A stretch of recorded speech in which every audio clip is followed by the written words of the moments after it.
quay tabang chouki đi lệ lại kiểu trai pa hẹn chouki oi ta sa yin tua hi chouki sa hi amiet pet hen amol ding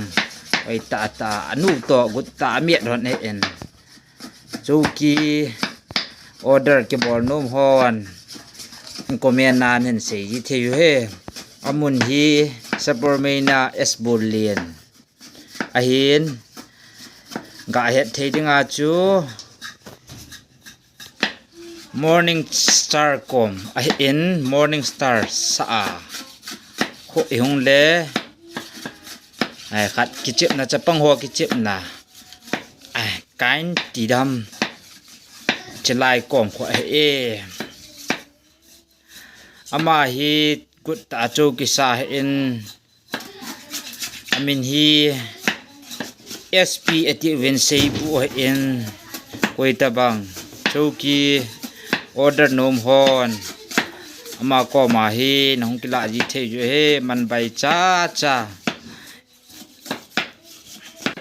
chouki khaw in akang lo in laya jong avom lo in hi ti chun aboli hi chiteni hi asado en ahoya hoi in atowang ki siam lo la in a he sabom ho jong as in sabom ho jong hoi ta tan asana ma hin mi bo hi mi him lima bo he asa do the a adang se wa ham bol mo ani pon sabom ki to jong na de lew ama ko ma he hoi ta asan sabom lim jong hi yo ten le khan kap ding he in sabom lim jong khan vet sa de e pu sabom zu asa ho chu chu a in chi an yau pen ho a in cho hi zathum zali a in chi sang a lien jap janga zu gup he in e de size men en la a size nyau pen chi a in chiong hi cho ta bang size song hi de lew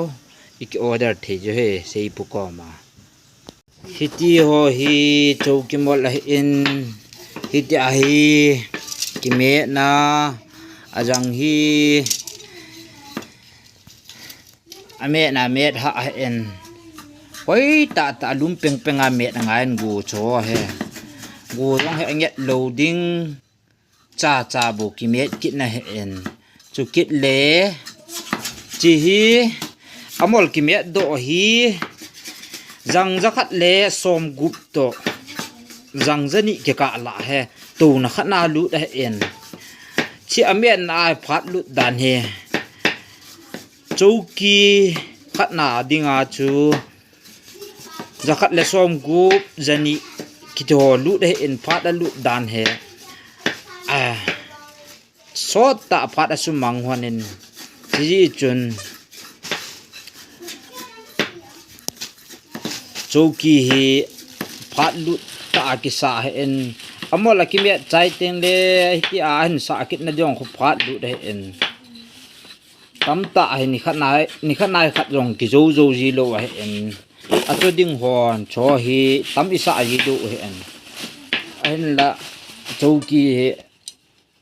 e hon hi thiam lo he en hoi ta ken amun ta sa ho ka vet le janga zu gu asa ho tam isa li awang wa he ama ho ding in ani khu tha he what ji lo lai zo a he ti hi in a he thiam de vin kan vyal se ki ne